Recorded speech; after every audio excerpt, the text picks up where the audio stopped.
ayat yang ke-9, di mana Allah Subhanahu wa taala berfirman, ya ayyuhalladzina amanu dzkuru ni'matallahi 'alaikum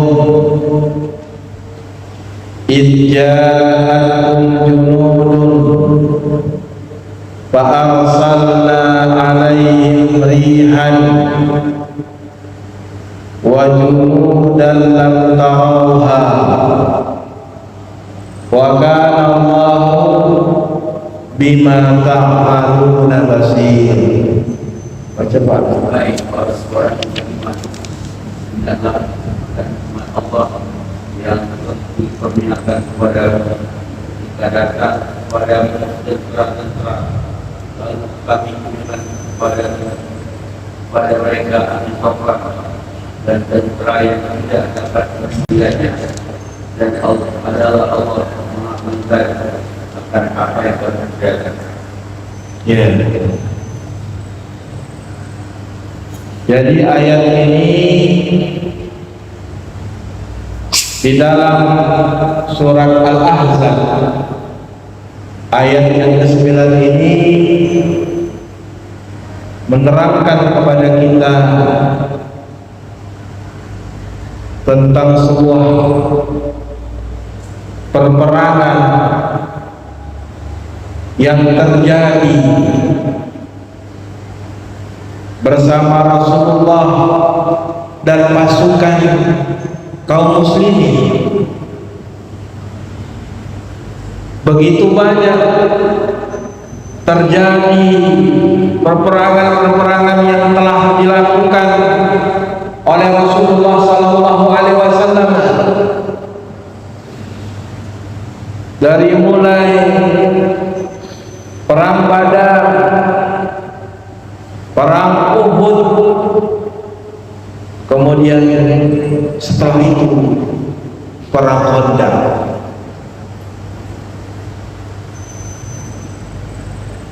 Atau disebut dengan perang Ahzab. Allah Subhanahu wa taala ingatkan, ya ayyuhalladzina amanu dzkuru ni'matallahi 'alaikum. Kata Allah Subhanahu wa taala, wahai orang-orang yang beriman, ingatlah oleh kalian nikmat Allah yang Allah anugerahkan atas kalian. Ija'atkum junudun, kata Allah, ketika bala tentara kaum musyrikin menyerbu Madinah. Ya. Jadi perang Khandaq artinya itu parit. Khandaq itu parit, atau disebut juga perang Ahzab. Ahzab itu jamak daripada hizbun, kelompok. Maka dikatakan dengan Al-Ahzab karena perang itu pasukan kaum musyrikin yang dipimpin oleh Abu Sufyan kala itu dari beberapa kelompok-kelompok yang jumlahnya sangat besar. Ya. Dan para ulama sejarah mengatakan bahwa perang Ahzab atau perang Khandaq ini terjadi pada tahun ke-5 Hijriah. Ada yang mengatakan pada tahun ke-4 Hijriah. Kata para ulama, maksudnya 4 Hijriah itu 4 tahun setelah Rasul sallallahu alaihi wasallam hijrah. Dan dikatakan tahun ke-5 Hijriah belum berakhir tahun ke-5 Hijriah itu tadi. Maka perang Khandaq itu atau perang rahimani wa rahimakumullah, dipicu karena dendam lama kaum Yahudi. Yahudi itu sejak dahulu dendam dengan kaum muslimin. Tak pernah Yahudi itu menghilangkan rasa dendamnya kepada kaum muslimin sejak Rasul sallallahu alaihi wasallam diutus menjadi nabi dengan para sahabatnya. Dendam terus.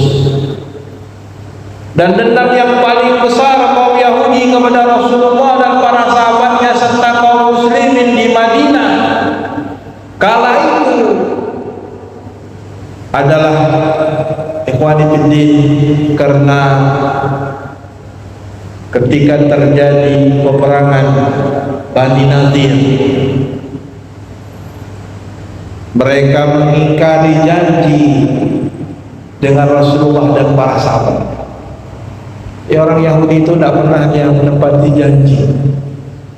Jangan pernah kita percaya dengan orang-orang Yahudi yang sekarang disebut dengan Israel. Ya tidak pernah mereka.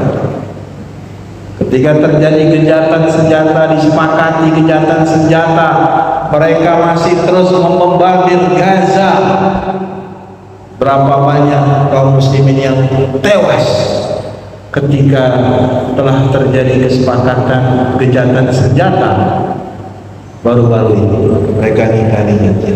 Karena nenek moyang mereka Bani Nadir itu mereka mengingkari janji semasa dengan Rasulullah sallallahu alaihi wasallam.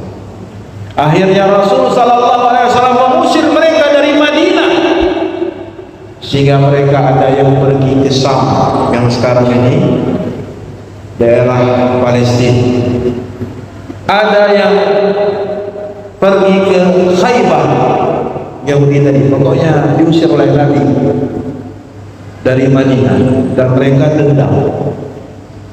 Akhirnya tokoh-tokoh Yahudi seperti Kinanah bin Uqail atau yang lainnya,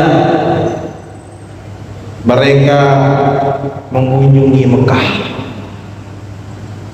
Mereka mendatangi kafir Quraisy di Mekah, menjumpai Abu Sufyan dan tokoh-tokoh kafir musyrikin di Mekah kala itu. Mereka mengujuk agar kaum musyrikin kafir Quraisy ikut serta di dalam menyerang Rasulullah dan kaum muslimin di Madinah. Luar biasa Yahudi, ya, luar biasa Pak. Makar mereka itu tidak henti-hentinya. Kalau kita baca sejarah perang Khandaq itu tidak henti-hentinya mereka membuat makar kepada kaum muslimin sampai detik ini. Maka oleh karena Allah katakan walan tardu ankal yahud walan nasara hatta tattabi'a millatahum. Orang Yahudi dan orang Nasara itu tidak akan pernah ridho atas agama Islam. Tak pernah dia akan membiarkan kaum muslimin itu nyaman. Maka mereka menyusun makar-makar Yahudi dari internal maupun dari eksternal. Ya, Yahudi membuat makar-makar yang dikenal dengan Zionis Yahudi. Ya, sampai sekarang. Ya. Dan akhirnya beberapa tokoh Yahudi dari kalangan Bani Nadir tadi berhasil membujuk para pemuka kafir Quraisy dengan alasan, dengan dalih agama. Pinternya orang Yahudi tadi.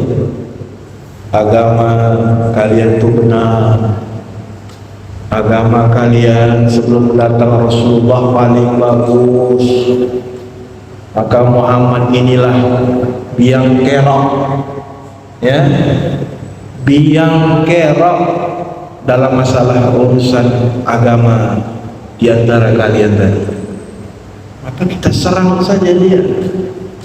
Akhirnya kafir Quraisy setuju karena berbicara tentang masalah agama nenek moyang mereka disentuh-sentuh.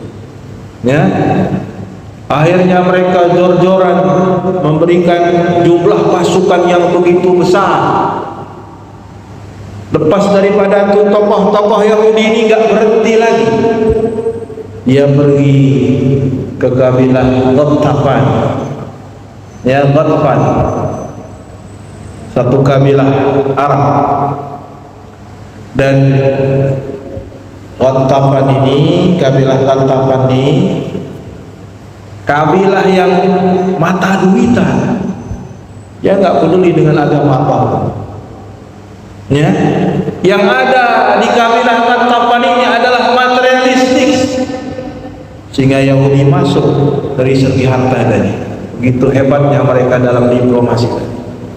Apa kata tokoh Yahudi? Sesungguhnya panen kami di era Khaybar, panen kurma kami selama setahun akan kami serahkan kepada kabilah kalian.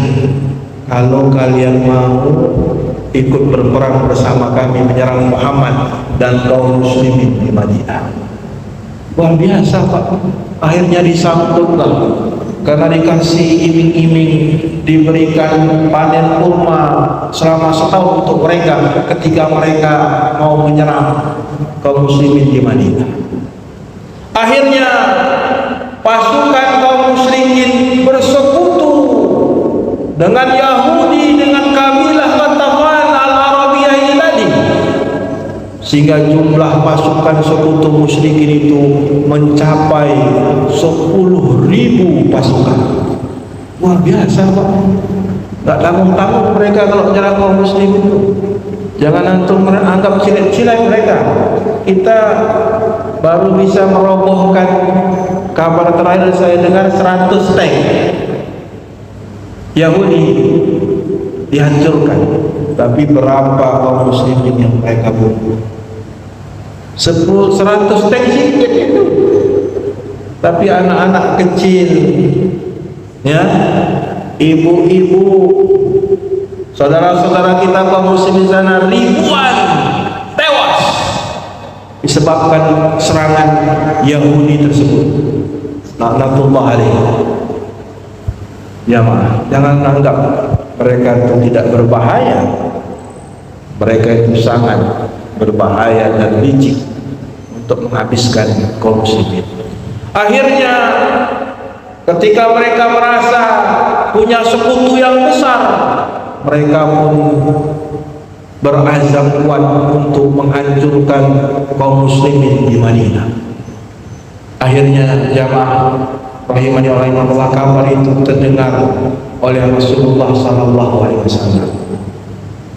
Apa yang dilakukan Rasulullah ketika dia mendengar sekutu musyrikin kala itu 10.000 lebih, sedangkan pasukan kaum muslimin hanya 3.000 jamaah, kecil, hanya 3.000, tidak banyak.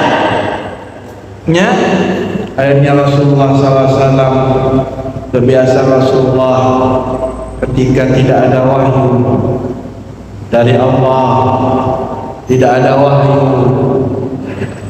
ya dari Allah Subhanahu wa taala, terbiasa Rasulullah adalah melakukan musyawarah. Ya, ini pemimpin itu demikian. Contoh pemimpin Rasulullah demikian, ketika ada problem, ada masalah, Rasul mengajak seluruh para sahabatnya untuk bermusyawarah untuk menghadapi serangan sekutu kaum musyrikin yang begitu besar jumlahnya tersebut. Ya, maka muncullah ide seorang sahabat yang bernama Salman Al-Farisi. Ya, dia memberikan ide. Dia berkata kepada Rasulullah, "Ya Rasulullah, sesungguhnya daerah sebelah utara Madinah itu, kalau musuh datang tidak ada yang bisa menutupinya. Maka kata Salman Al-Farisi, bagaimana kalau kita membuat parit yang besar sehingga mereka tidak bisa melewati parit tersebut untuk menyerang kaum muslimin tadi. Akhirnya sepakatlah Rasulullah dan para sahabatnya tadi sekata dan sepakat seia. Akhirnya mulailah dikerjakan penggalian parit Khandaq tadi di sebelah utara Madinah, digali. Maka begitu digali, ternyata banyak batu-batu besar yang tak sanggup para sahabat untuk memecahkan batu tersebut. Maka Rasul dipanggil oleh para sahabat. Maka Rasul memecah dengan sekali pecahan. Setiap batu besar Rasul yang memecahkan, sehingga parit itu dikatakan oleh ahli tarikh, ahli sejarah, ada yang mengatakan selama 6 hari selesai, ada yang mengatakan selama 14 hari baru selesai penggalian parit tersebut. Dalam keadaan lapar, para sahabat yakni menggali parit tersebut dan bersabar, dan Rasulullah SAW ikut menggali parit Khandaq tersebut tadi. Dan akhirnya jamaah, Rasulullah SAW memerintahkan sebagian pasukan kaum muslimin untuk berada di sebelah utara Khandaq tadi, sehingga langsung bisa berhadapan ketika nanti sekutu Quraisy menyerang negeri Madinah tadi. Ya, diperintahkan pasukan memandu. Akhirnya jamaah rahimani wa rahimakumullah, datanglah 10.000 pasukan kaum muslimin tadi untuk menyerang Rasulullah SAW dan kaum muslimin di Madinah. Ternyata mereka tidak bisa menembus parit tersebut tadi. Tidak bisa mereka menembus masuk karena terhalang parit tersebut tadi. Sedangkan di depan parit itu banyak pasukan kaum muslimin yang siap memanah mereka kapanpun mereka masuk tadi. Akhirnya jamaah rahimani wa rahimakumullah, pasukan sekutu Quraisy tadi yang dipimpin oleh Abu Sufyan tadi, 10.000 tadi, akhirnya sekedar mutar-mutar, akhirnya mereka mengepung kota Madinah karena tak berhasil masuk. Dan dikepung kota Madinah itu selama 1 bulan. Luar biasa jamaah. Disitulah diuji iman saudara-saudara kita di masa Rasulullah tersebut. Kaum muslimin di Madinah diuji selama sebulan dikepung. Ya, tidak ada peperangan langsung yang ada. Disebutkan oleh ahli tarikh Ibnu Hisham mengatakan dalam kitab Siratun Nabawiyah, hanya terjadi lontaran-lontaran panah, balasan-balasan panah selama sebulan. Pasukan kaum muslimin bertahan di kota Madinah. Ya, akhirnya Rasulullah SAW memerintahkan anak-anak wanita-wanita itu untuk bersembunyi di benteng yang paling terkuat di Madinah tadi. Karena 10.000 nggak main-main. Ya, 10.000 nggak main-main. Ya, dan Rasulullah memerintahkan selama Rasulullah berperang untuk menggantikan beliau memimpin kaum muslimin di Madinah yang tidak berperang, itu adalah Abdullah bin Maktum untuk mengganti Rasulullah SAW. Maka jamaah, kita lihat bagaimana sabarnya Rasulullah SAW dan kaum muslimin tadi menghadapi perang Khandaq ini. Akhirnya terus kaum muslimin terkepung oleh sekutu kaum muslimin selama sebulan, dan akhirnya mereka mencoba masuk, menerobos ya parit Khandaq tadi. Maka ketika itu ada beberapa pasukan musyrikin yang berhasil menerobos melewati Khandaq tadi. Ialah Amr bin Wud. Ya, maka ketika lewat, maka saat itu Ali bin Abi Thalib radhiyallahu ta'ala yang meladeni tokoh daripada tokoh orang musyrikin tadi, bukan 1 lawan 1000, tapi 1 lawan 1. Begitulah gentlemannya para sahabat. Ya, 1 lawan 1. Jadi Ali bin Abi Thalib bertarung, duel dengan tokoh Yahudi ini tadi. Akhirnya Ali bin Abi Thalib berhasil membunuh Al-Amr bin Wud tadi, sehingga pasukan musyrikin tadi lari terbang-terbang meninggalkan dari Khandaq. Begitu juga Zubair, ya, sahabat Nabi berhasil juga membunuh Naufal, seorang bin Krimah, tokoh Yahudi pada saat itu. Jadi 1 lawan 1 ya, ini baru gentleman ini, ya, nggak main keroyok. Disitulah diuji nyali, ya, pasukan kaum muslimin tadi. Maka akhirnya jamaah, ya, setelah sebulan saking sibuknya Rasulullah, sampai Rasulullah SAW pernah tersibukkan mengerjakan salat asar sampai terbenam matahari, saking sibuknya menghadapi Khandaq ini. Ini dalil, ya, bolehnya kita kalau tidak sengaja, ya, uzur untuk mengerjakan salat yang kita ditinggalkan karena uzur tadi.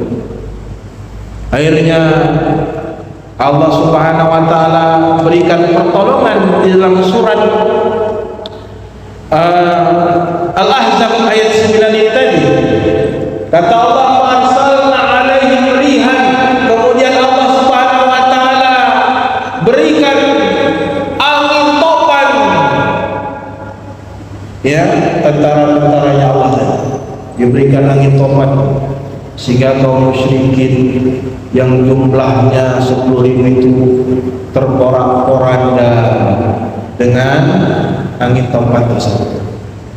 Kemudian Allah pun mengirim tentaranya yang lainnya, wajib dan lam taroha, yakni Allah Subhanahu wa taala kirim tentara-tentara Allah yang tentara itu tidak terlihat oleh mereka.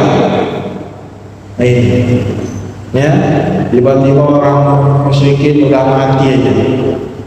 Akhirnya jamaah rahimani wa rahimakumullah, Abu Sufyan dan bala tentaranya itu memutuskan untuk meninggalkan Madinah, ya, berserta bala tentaranya yang banyak tersebut, karena mereka terporak-porandakan dengan pertolongan Allah Subhanahu wa taala lewat angin dan tentara yang tidak terlihat oleh mereka, itu para malaikat. Maka Allah ingatkan, Allah suruh kita untuk ingat, ya, dengan nikmat Allah tersebut. Allah kirimkan angin, padahal kita sudah sebulan berkebun tidak ada makanan, sehingga sebagian kaum muslimin di Madinah dah mulai kelaparan. Allah kirim angin, Allah kirim malaikat, suruh kita ingat pada Allah. Itu termasuk nikmat Allah Subhanahu wa taala. Wa kana Allahu bima ta'maluna basir. Dan adalah Allah yang mengetahui apa yang kalian perbuat dan melihat, ya, apa yang kalian lakukan. Kemudian Allah